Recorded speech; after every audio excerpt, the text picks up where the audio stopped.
अदीब साहब, एक रिपोर्ट आई है जिसमें यह कहा गया है कि भारत के अंदर सरकार संस्थाओं का इस्तेमाल करते हुए मुसलमानों और दलित SC/STs वगैरह पर अत्याचार कर रही है। ये अमेरिकन एक एजेंसी है जिसकी ये पूरी रिपोर्ट है। आप इसे किस तरह से देख रहे हैं? ये कोई पहली रिपोर्ट नहीं है। जितनी भी ह्यूमन राइट्स की ऑर्गेनाइजेशंस हैं और यूरोप में और अमेरिका में, वो पिछले 3 साल से यही बात दोहरा रही हैं। अफसोस ये है कि हिंदुस्तान के अखबार इस मसले पर खामोश हैं। सरकार डिनायल मूड में है।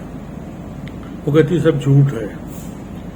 हकीकत तो सबको मालूम है कि आज़ाद हिंदुस्तान में, और मैं समझता हूं कि हिंदुस्तान की तारीख में भी इससे ज़्यादा मुसलमानों पे खराब हालात कभी नहीं हुए कि आज मुसलमान को इस हद तक खौफजदा कर दिया है। बदनसीबी आप ये सोच लीजिए कि आज उसकी हैसियत ये है कि उसके नाम पे इलेक्शन लड़ा जाता है कि कौन पार्टी मुसलमानों के साथ नाइंसाफी कितनी करेगी और कितना मियाँ लोगों को सबक सिखाएगी, उसी की पावर है। यानी मोदी साहब की पॉपुलैरिटी का जो सबसे बड़ा पोजीशन है, तो आम पब्लिक ये कहती है कि मियाँओं को सबक सिखा दिया है। आपको याद है कि अमित शाह ने बयान भी यही दिया था कि 2002 भूल गए। तो ये जब चीजें जब पैदा हो जाए, इंटरनेशनल कम्युनिटी बोलती है, UN में भी कई बार ये डिस्कशन में बात आई है, लेकिन मुश्किल इसमें सबसे बड़ी यह है कि दुनिया अब तिजारत पे चलती है, मार्केट। हिंदुस्तान एक बहुत बड़ा मार्केट है। इस मार्केट को कोई खोना नहीं चाहता। हुकूमतें जो हैं इस वजह से एक लेवल के आगे नहीं जाती हैं, लेकिन अगर अब वहां की आवाम से मालूम करें तो ये इंटरनेट और व्हाट्सएप और ये इसका जो दौर है, ये पूरी दुनिया को मालूम है। अब ये राहुल गांधी ने वहां बातें की लंदन में, और यहां कहा गया कि अरे साहब बड़ा बदनाम कर दिया। तो कोई नई बात थी? राहुल गांधी ने कोई नई बात यहां की थी? यही बात वो यहां भी कर रहे थे, हिंदुस्तान में भी कर रहे थे और बराबर कर रहे थे। यहां अखबार छाप नहीं रहे हैं, नतीजा कि वहां के अखबारों ने छापा है, वहां के मीडिया ने दिखाया है। वहां का मीडिया जो है वो आज भी ईमानदार है, यहाँ का मीडिया जो है वो गुलाम है, तो वो दिखाता नहीं। अब उसको एक मौका मिल गया। तो हकीकत यह है कि ये पूरी दुनिया पे बावर है कि ये हुकूमत दलितों के, पिछड़ों के और बिलखुसूस मुसलमान और क्रिश्चियंस के शदीद मुखालिफ है। बल्कि अपनी हुकूमत में पावर में आने की उनकी वजह भी यही है, क्योंकि हमारी मुखालिफत में हम कैटलिस्ट हैं। हम जोड़ते हैं, मुसलमान को ऐसी हैसियत बना दी है, यानी कि दुनिया के जितने मसाइल हैं, खासतौर से हिंदुस्तान की जितनी प्रॉब्लम्स हैं, वो हमारी वजह से हुई हैं। तो जब ये शक्ल पैदा हो तो जाहिर है कि अफसोसनाक है। कम से कम मैंने तो अपनी जिंदगी में इतना बुरा वक्त तो कभी सोचा ही नहीं था, और कभी ये भी नहीं सोचा था कि हिंदुस्तान में मेरे आने वाली नस्लों का कोई मुस्तकबिल है या नहीं है। मुश्किल ये है कि सियासी पार्टियां आज भी इत्तेहाद या मुत्तहिद होने को तैयार नहीं है। सबके घरों पे छापे पड़ रहे हैं, सब लोग जेल जा रहे हैं, और वो हर आदमी जा रहा है जो हुकूमत से आंख मिलाना चाहता है, वो जेल जाता है। लेकिन अगर ये कहिए कि भाई मिलके लड़ लो, तो नहीं लड़ेंगे। आज ही आप देख रहे हैं अखिलेश यादव को बयान, लोग कह रहे हैं कि समझौता होगा। अखिलेश यादव को बयान आया है कि जो बीजेपी कर रही है वो कांग्रेस कर चुकी है। आपको याद है कभी कांग्रेस ने ऐसा किया है? वो कहते हैं कांग्रेस कर चुकी है। तो अब जब ये नवैयत हो जिसको आप सेकुलर पार्टियां कहते हो, वहां होड़ क्या लगी हुई है? होड़ ये लगी है कि कहीं मेरा मुस्लिम वोट कांग्रेस न ले जाए।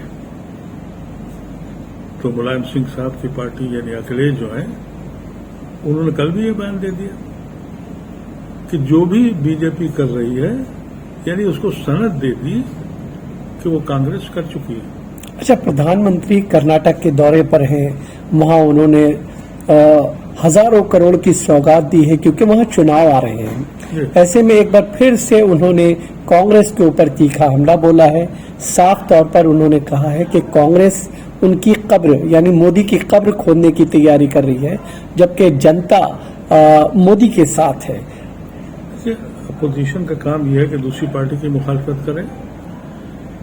मोदी साहब की पार्टी कांग्रेस को गाली देती है, कांग्रेस उनको गाली देती है, यह काम ही उनका है दूसरे को हराना। लेकिन जहां तक सौगात बांटने की बात है, ये तो 2014 से बढ़ रही है। पहले ये कहा अच्छे दिन आएंगे, अच्छे दिन में क्या हुआ, गलानी 20 गुना 50 गुना बढ़ गई, अनएम्प्लॉयमेंट जाने कहां पहुंच गया, कारखाने बंद हो गए, किसान सड़कों पे आ गए, ये अच्छे दिन आ गए। अब उन्होंने कहा कि उससे काम नहीं चला तो उनका अमृत काल आ गया है। अब अमृत काल में क्या हो रहा है, इंसानों को लिंच किया जा रहा है। अमृत काल में यह हो रहा है कि जो आदमी लिंच करता है उसके लिए पंचायत होती है, उसकी हिमायत में। कातिल के लिए जश्न मनाया जाता है। पुलिस के कानों में कोई सिसकियों की आवाज नहीं आती है। यहां कानून अब किसी को मिलने के सवाल ही यूं नहीं है कि जितनी इंस्टीट्यूशंस हैं सब सरकार ने कब्जा कर लिया है। ये अमृतकाल है।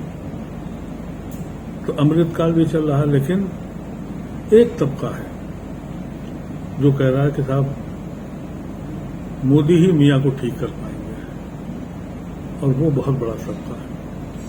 उसके खत्म होने की तो मुझे तो उम्मीद इसलिए नहीं है कि ये जो रीजनल पार्टीज हैं, आप देखिए अभी उनकी टीआरएस अब क्या बीआरएस बन गई है, उनकी भी कॉन्फ्रेंस में क्या था, बीजेपी पे अटैक कम था, कांग्रेस पे ज्यादा था। आम आदमी पार्टी का भी यही है। लेकिन सबसे बड़ा मसला ये है दीप साहब कि महंगाई अपने चरम पर है, बेरोजगारी अपने चरम पर है, लोगों के पास नौकरियां नहीं है। सरकार इस पे बात न करके कब्र खोदने की बात कर रही है। ये किस तरह की राजनीति? वो तो कभी कभी कहते हैं मुझे बड़ी गाली दी जा रही है। आप सुनते हैं कि मुझे गाली दे रहे हैं ये लोग, देखिए मुझे गाली दे रहे हैं। हालांकि नाजेबा अल्फाज सिर्फ मौसूफी बोलते हैं, कोई दूसरा नहीं बोलता है। जिस तरह के अल्फाज उन्होंने फॉर्मर प्राइम मिनिस्टर के खिलाफ बोले और शशि थरूर की बीवी के खिलाफ बोले, आप सोचिए ना कि किस किस तरीके का इल्जाम लगाए।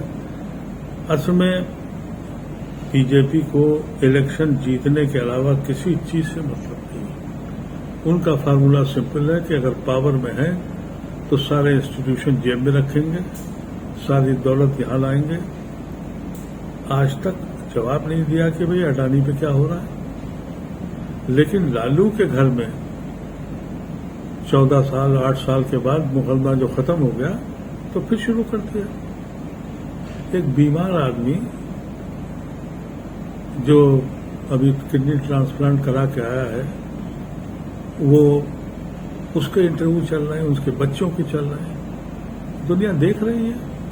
लेकिन मुश्किल ये है कि अवाम में अब एहतिजाज करने की सलाहियत नहीं है, या तो खौफ और डर से इतना शदीद हो गया है कि वो हिम्मत ही नहीं कर पाते।